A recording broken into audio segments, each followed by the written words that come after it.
This is Radio TV Phono Nut, and this is a 5-tube Crosley wooden table radio from about 1937 or 38 or so. And as soon as I mentioned Crosley, the Crosley spy plane started flying over. But this is a real Crosley. This is not a Chinese knockoff. Alright, this covers the standard AM broadcast band and shortwave from, looks like from about 6 to 15 megacycles. So maybe we can get our shortwave oldie station on this. The cabinet's in pretty decent shape. It's, got some little minor scratches and what have you here, there, and yonder. Alright, here's the chassis, just a standard 5-tube chassis with a power transformer.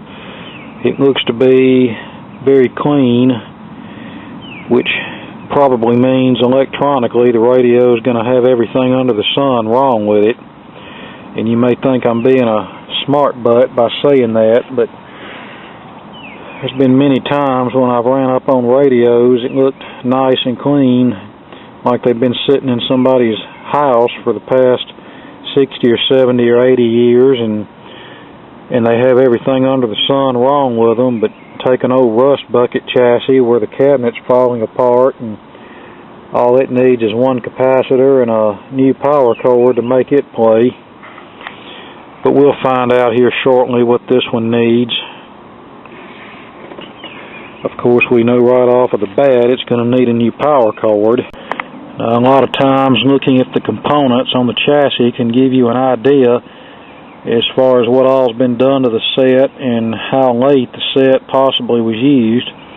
In this case, we know it was used at least up through 1956 because we have a replacement GE 5Y3 rectifier tube with a 1956 date code on it. So, like I said, we know it was used up at least that late in the game, and probably used a lot later.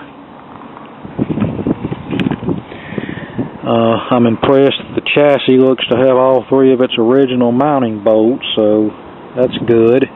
Okay, top side of the chassis just looks like it needs a good cleaning, nothing major here. And the bottom side of the chassis, as far as I can tell just by a quick visual examination, this doesn't look like it's been messed with. Or if it has been messed with, it was something that was done a long time ago. Okay, correction, I see one obvious capacitor replacement. This 1950s era Tiny Chief, which even though it's a plastic cased capacitor, it's probably in worse condition than the original 1930s capacitors that are in here, but it looks like whoever replaced it did an okay job here from what I can see. Okay, here's the speaker, and the cone appears to be in nice condition and has good obstruction-free travel, so that's nice. So far we're getting off to a nice start here. Here's the label on the speaker: Radio Speakers Incorporated, Electrodynamics, Chicago, Illinois. Made in USA, which that was pretty much commonplace back then. Alright, power cords replaced. I have the rectifier tube removed. We're plugged into 120 volts at full blast. And I'm checking the outputs of the power transformer. We should have a 6.3 volt winding for these tube filaments. And I'd say that's okay because these tubes are lighting up nicely and the dial light is nice and bright. Then we have a 5 volt winding to power the rectifier tube filament. And then we have probably, say a 600 volt center tapped winding for the high voltage, somewhere between 600 and 700 volts.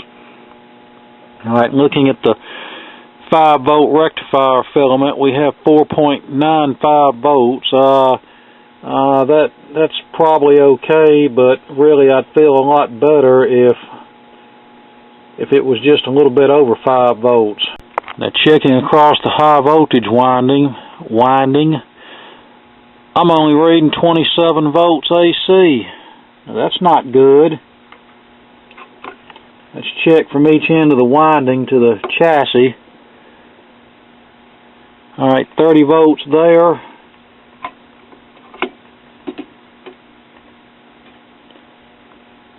And 1.2 volts there. So something is not right, and it's not looking good. What is that I said about this would probably have everything under the sun wrong with it?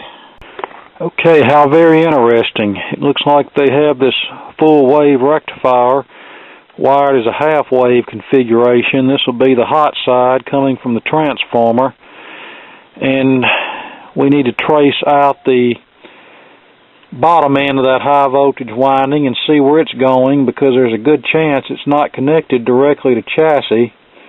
Oftentimes in these older sets they'll have a high value resistor connected between, well, I say high value, maybe under 1,000 ohms, connected between the B minus and chassis, and they do that to obtain bias voltage. Now if that resistor were open and I were checking between this point and chassis, then I would get a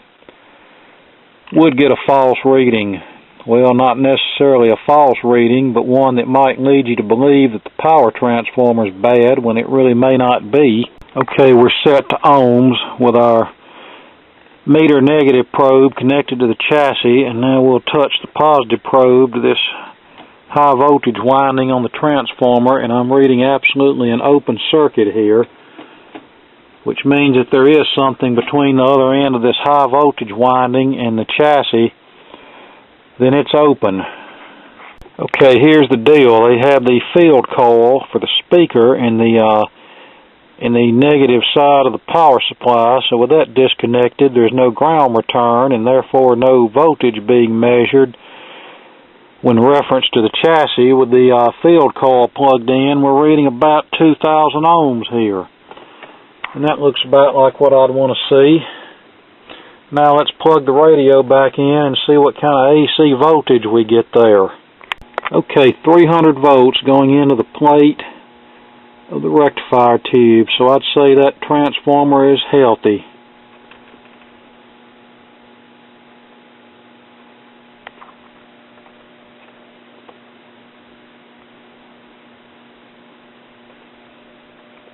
Yep, that's good.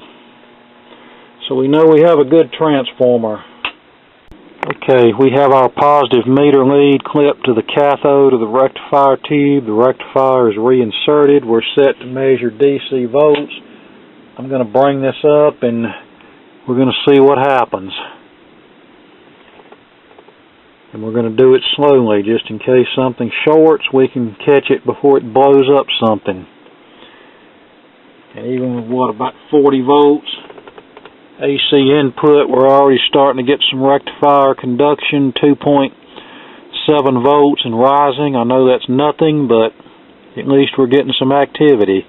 Alright, we're running about 60 volts AC input. We got 47 volts B plus and slightly rising on the cathode of the rectifier.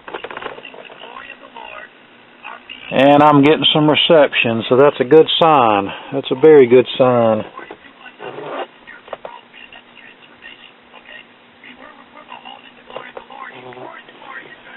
Run it up to about 70 volts.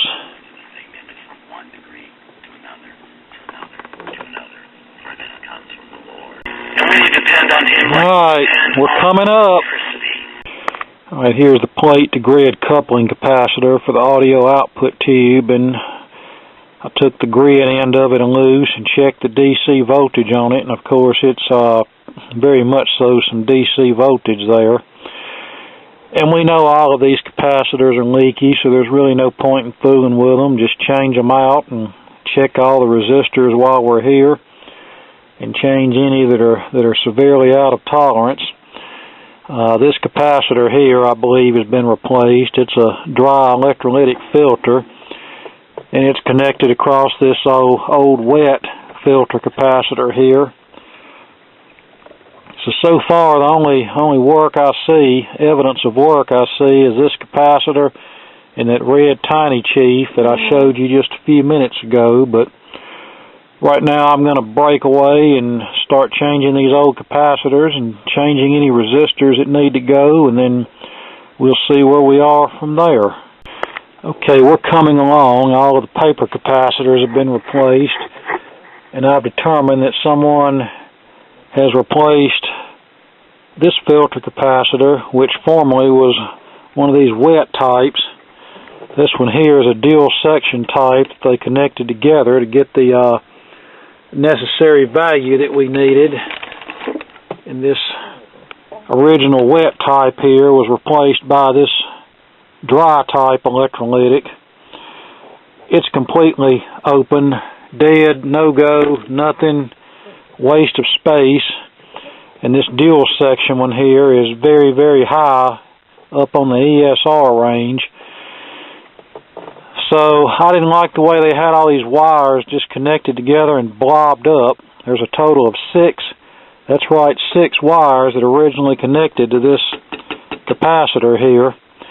So I'm trying to decide what I want to do. I've already connected the one capacitor to replace this one here, but I don't know what we're going to do with all this blobbed up mess. I'm thinking we're going to have to add another terminal strip and connect all this to where it won't be just a blobbed up mess hanging in midair. And this resistor here, as you can see, that came off of the filter capacitor, as you can see, it's pretty well cooked. I haven't measured its resistance yet, and I need to look on the schematic just to verify what this is supposed to be, but I'm sure that got cooked over time with someone running this set with old leaky capacitors that drew a bit more current than what the circuit was designed for, and like I said, over time it just overheated this resistor and smoked it. So it's getting kind of late tonight. I think I'll come back down tomorrow and we will decide how we're going to reattach all this mess.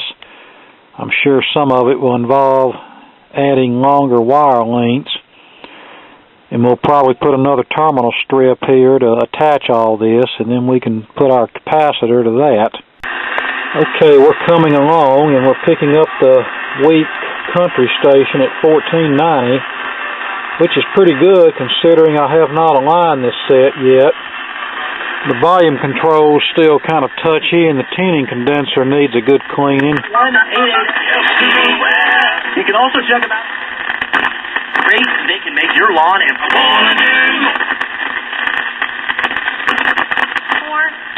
4284-4860 or online at LoneStarTransfer.com. I'm a proud honorary lifetime member of AMAC, the Association of Pure American Citizens. AMAC is the fastest growing conservative... Yeah, just out of curiosity, let's flip it over to Shortwave and see if I can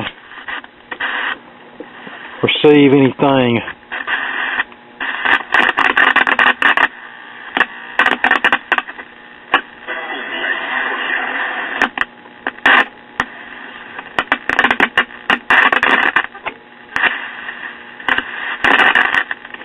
Yeah, we're getting a little something, but that band switch and tuning condenser still need to be cleaned.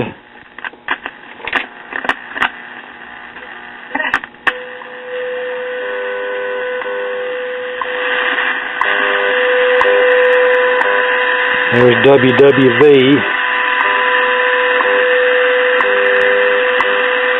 So that tells us that at least all the coils and all that are okay.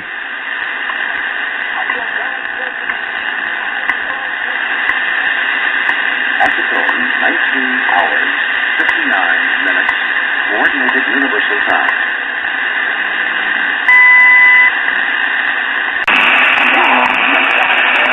Coordinated universal time. Institute of Standards and Technology time. This is radio station. Standard time.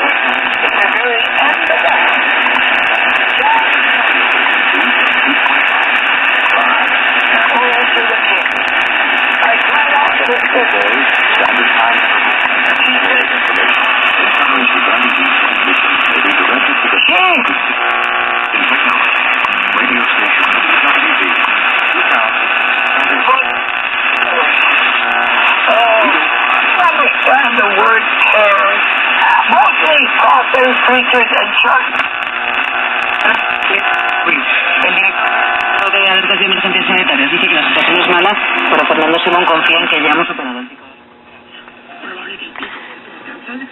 Okay, I cleaned up that filter cap mess, which I'll show you in just a minute.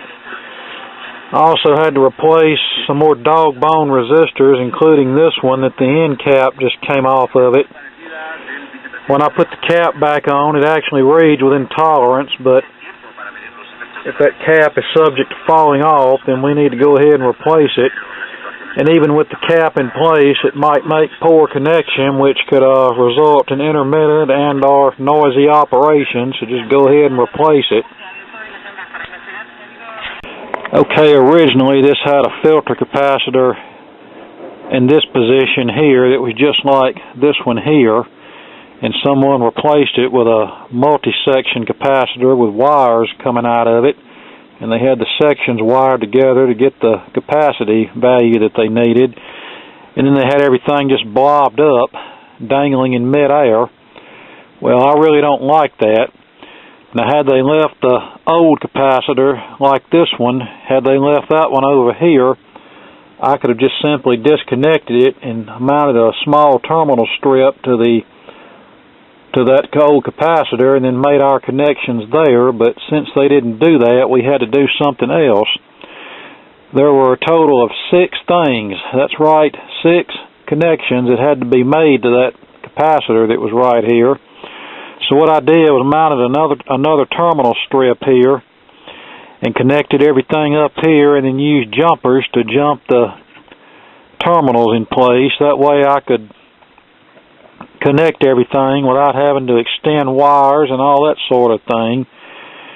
And one capacitor is right here, and the other capacitor is right over here, and that's pretty good. And here's a replacement for that resistor that got cooked that I showed you a little while ago.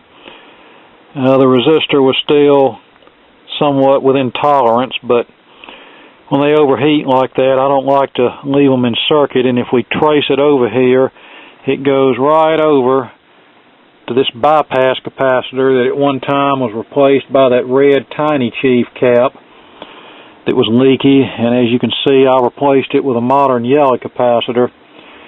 It's quite possible that burned resistor was a carryover from the capacitor that Tiny Chief replaced.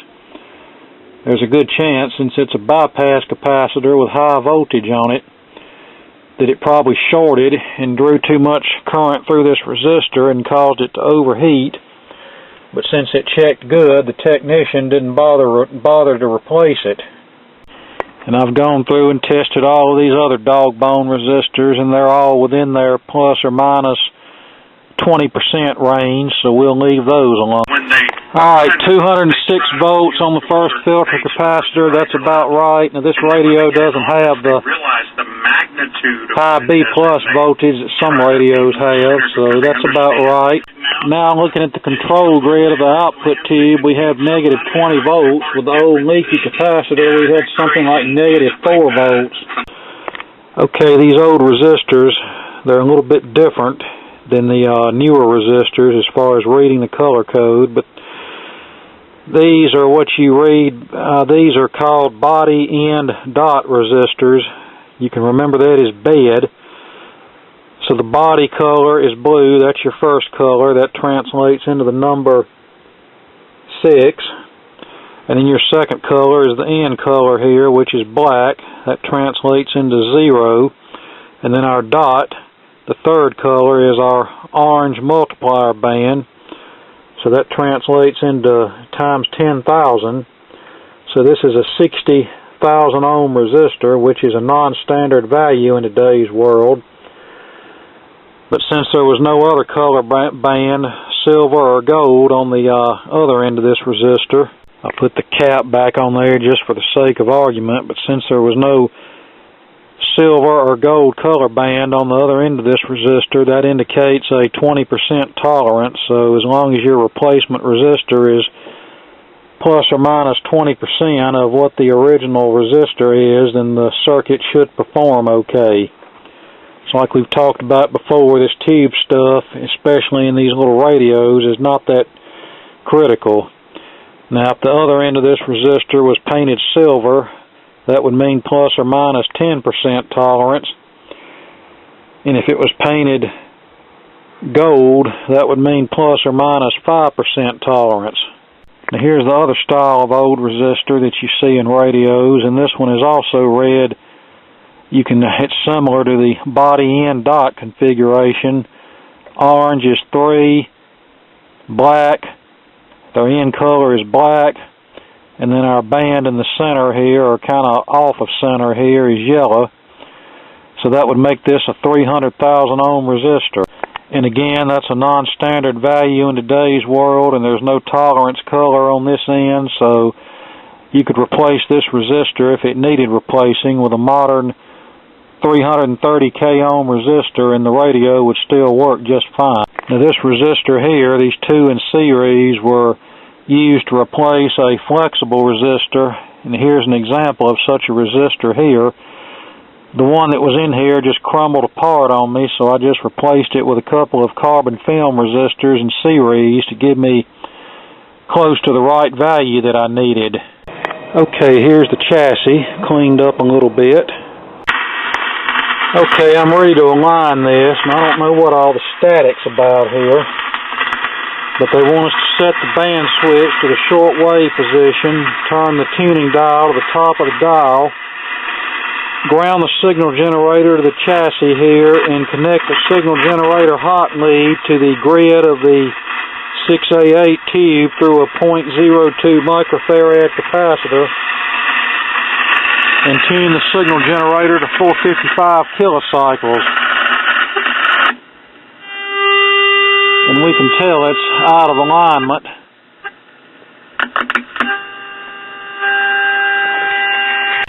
And I've already checked the trimmers here to make sure there's no DC voltage on them. That way I can use a metal tool to turn them and not have fear of sparks flying. So this thing is obviously way off. Well, duh, no wonder it seemed way off. I had my signal generator on the wrong band. So we have our volume turned all the way up. We have our output turned way down, just enough to give me a usable indication. We have our signal generator set to 455 kilocycles, and then we will peak each one of these trimmers for maximum. Now here's the second IF transformer. Alright, that one was pretty close. Trimmer number 2 on the second IF transformer. That was pretty close. Let's do number 1 here. This is the first IF transformer.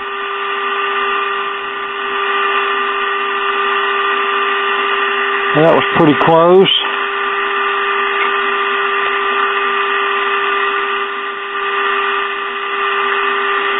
So that was pretty much right on. Alright, here's our trimmers for the tuning condenser. We have 4 of them. These 2 are our oscillator trimmers. This one's for standard broadcast. This one is for shortwave.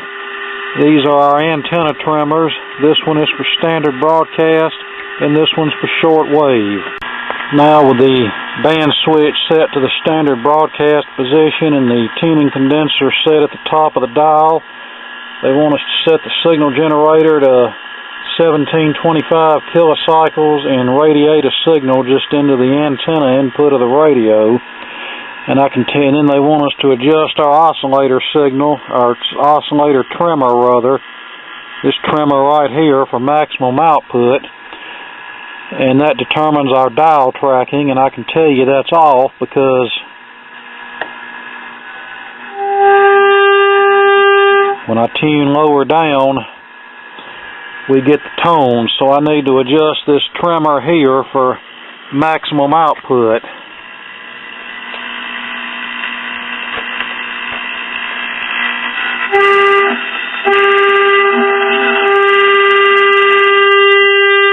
And there we go. Now let's turn the signal generator output down.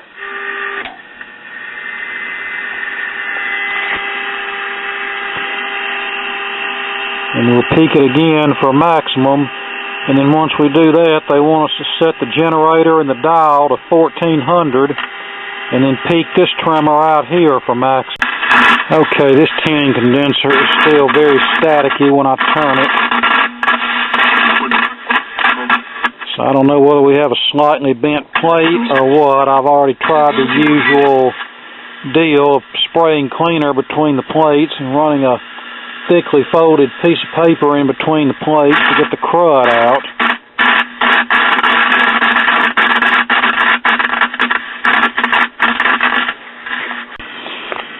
Okay, I went and peeked out the alignment on these trimmers. I think my signal generator is about due for some calibration, so I just did that with over-the-air stations.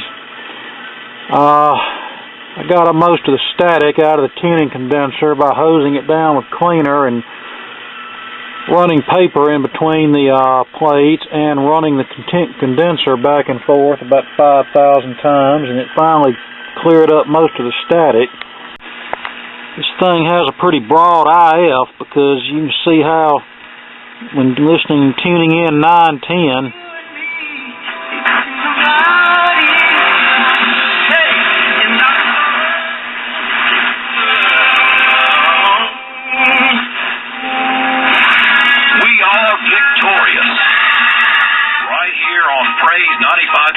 FM, 910 AM. Show Fox Sports Radio, live from the Farmers Insurance Fox Sports Radio Studios. Call Farmers today for a quote to get to the press. The press. Fire. Yeah, what do you got? Doug, you're taking in that. But the advantage to having a wider IF bandwidth is your fidelity is a little better. Not that that would be that noticeable on a little radio like this with a, 5 or 6 inch speaker. There's WSM coming in, but not at 650, about 680, between 680 and 690, so we're going to have to look into that. A little earlier today I was tuning around on another radio and tuned in a station that was formerly the little AM country station on the Gulf Coast that branded themselves as the Possum. Well, now they're known as Casino Radio. Apparently they're running a full-time format now that's basically nothing but information about the casino and the casinos on the Gulf Coast and how to gamble. I mean, who'd have ever thought? And then I'm thinking to myself, just when I think it can't get any worse. And then I come down here and look at this and wonder why I'm even working on it, because when I fix it, I'm certainly not going to be using it that much. About the only reason I even fool with this stuff is just for the thrill of getting it going again. And sometimes it's not such a thrill. Well, I hear some bread playing down around 6 something on the dial.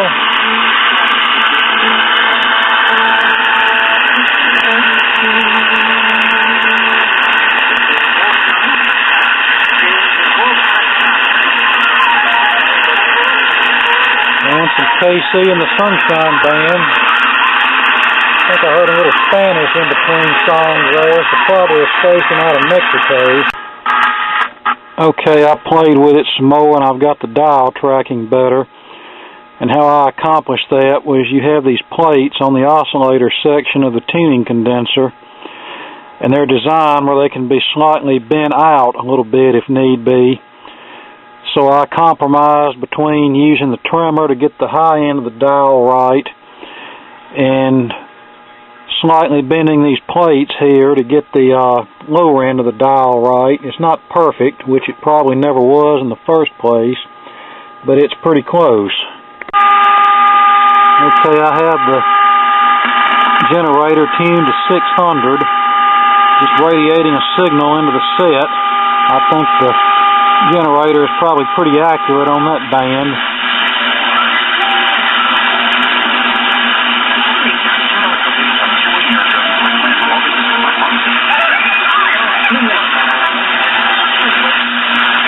Center.com.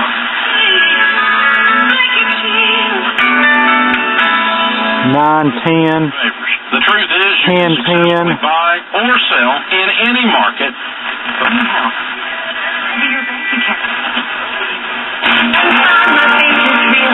$13.90.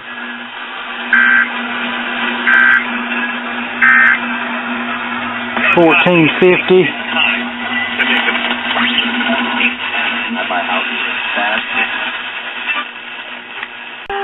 Okay, I'm using my signal generator for what that's worth. Like I said earlier, I think at least one of the bands on it needs to be touched up.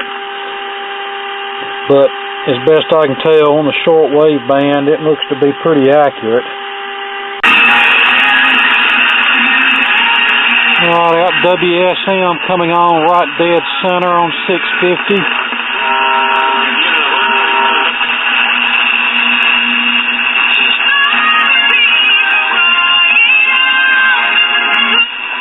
Ian Cron talking about the Enneagram. 1090, I believe.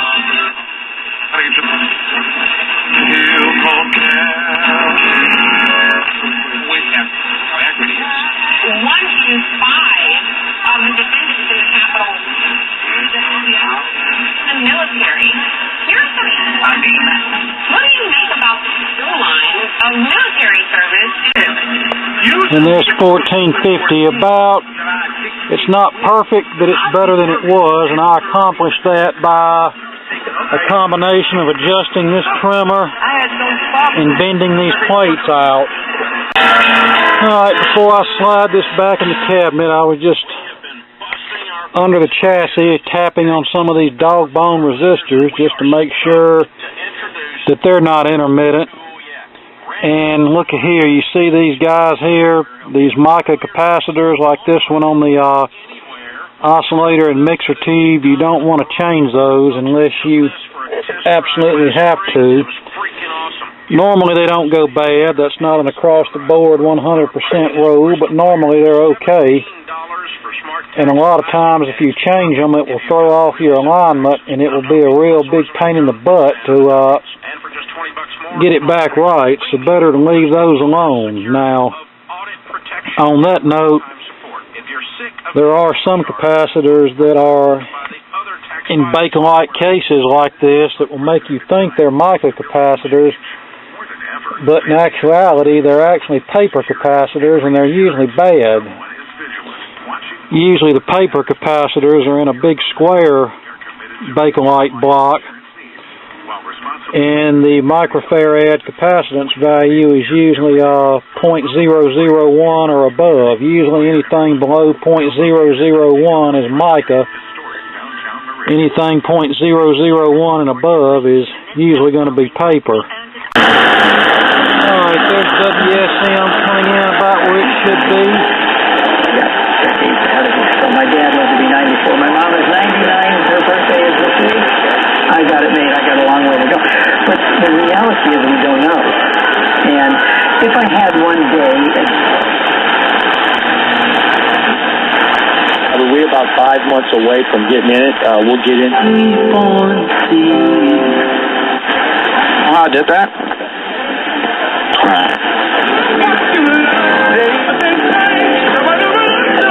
WDIA 1070.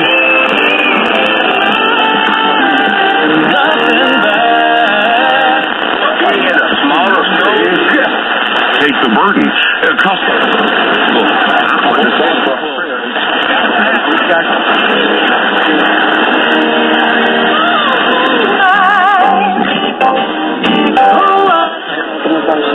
Hard-hitting stuff. This is important. Listen to this is important. Feel free to ask for whatever you get.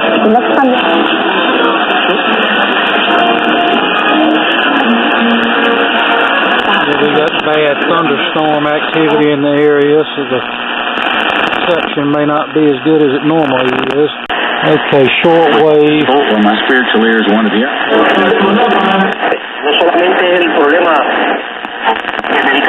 And that's transferred from some.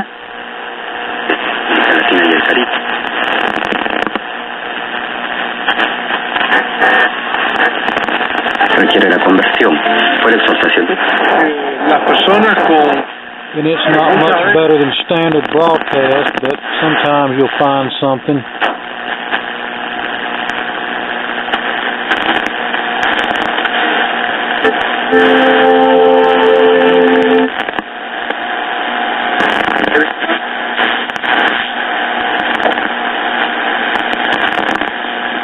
Mostly shortwave anymore is just same thing. It's basically on AM, political talk, Spanish, and religious stations. Unos momentos para que usted pueda ponerse en contacto. And I think that's probably 690, the Catholic station out of New Orleans. It's a little bit off. But then again, the tuning on this thing is very broad, so that also doesn't help matters much. Heard from West Virginia, really looks good back there, so, and that's going to be a big part. It's 870, I think.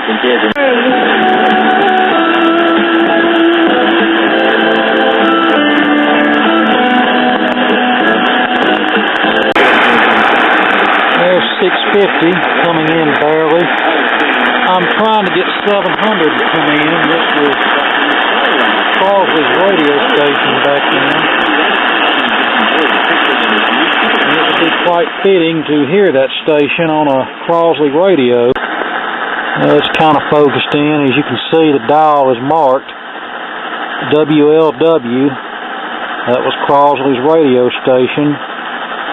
And I believe that the dials on Crosley radios were marked as such until Crosley sold the company to Avco in, I believe, 1945 or 6, but even then I think Crosley was still involved with the company. And then Avco shut the Crosley line down, I believe, in 1956 because of low profits.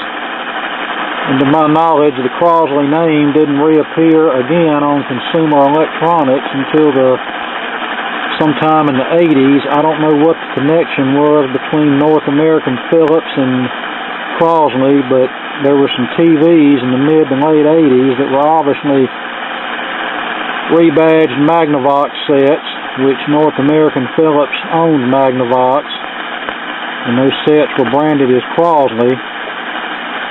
But the name really didn't appear until whatever importer that bought the rights to use the name sometime in the 80s. And then they started slapping the name on all of the junky Crosley record players and radios and that sort of thing. Okay, just to prevent any confusion, this is a modern Crosley. This one down here on the bottom is a real Crosley. The only thing these two have in common is the name. The company who makes this is in no way, shape, form, or fashion any relation whatsoever to the original Crosley Corporation out of Cincinnati, Ohio. I believe the importer that bought the rights to use the Crosley name on this kind of junk is based out of Louisville, Kentucky, and of course the stuff is just made in China by a handful of sleazy backdoor outlets. But that happens a lot with older brands. The older original companies go out of business. Some sleazy importer buys the rights to use the brand name and they slap it on their China Incorporated garbage because of brand recognition purposes. People look at it and say, "Oh, that's a Crosley. I remember when my grandmother had a Crosley radio phonograph console, and that thing was 40 years old and still works." Suggested from the earliest days. I wish 1200 WOAI was a decent music station because that station always comes in loud and clear Drug here. overdoses, domestic abuse. Well, we might be able to get some WSM, but I don't know if WLW is going to pull through for us. We got some Carly Simon coming in at about 1290. I believe I picked up that station before, but never very strong. And I can't remember when when the last time was I heard that song on the radio. But yeah, Carly Simon is one of those artists that most radio stations seem to think she only recorded one song, and that was You're So Vain. Everything else she ever did, they basically forgot about. And there's a lot of other artists that they treat the same way. They act like they only recorded one or two songs, and all of their other output just gets ignored. Even though some of their other output might have been better than the overplayed songs that they choose to play. Okay, I've changed positions of the radio. This may be WLW coming in. Hey, y'all not know what the top of the hour station ID is? Very good, man. You don't allow it.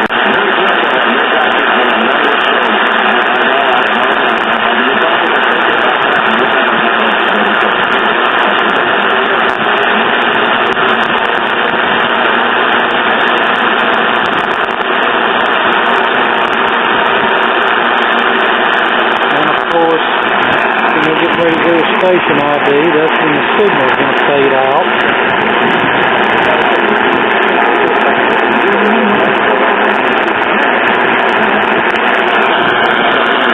So it's $0. Well, I'm sorry we couldn't end this video with a WLW station ID, but that's just the way it goes sometimes.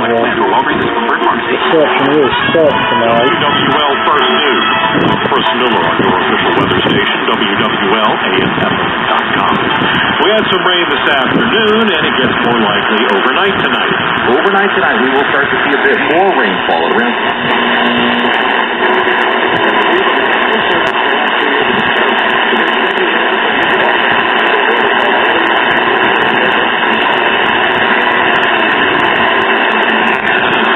WSN very faintly. Here's the music station at 1290. Playing some spinners this time.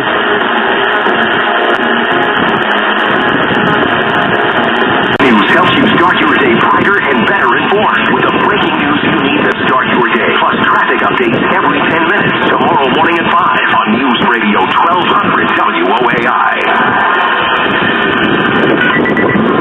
It's that time. Lock and load. The Michael Berry Show is on 1090 KAAY, Little Rock. Sorry.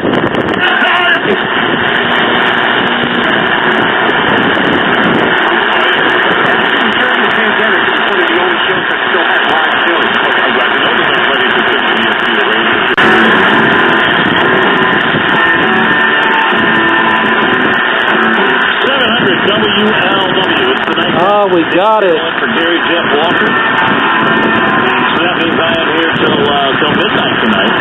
And glad to be here I am. And I get to welcome in my guest now. And my guest is, he and his brother run a really great website. It's called Gateway Pundit. If you haven't checked it out, I encourage you to do so. Crying long enough, and you find all sorts of interesting stuff. Ever session. WLW, that's a good place to end the video. Let's just give it an examination.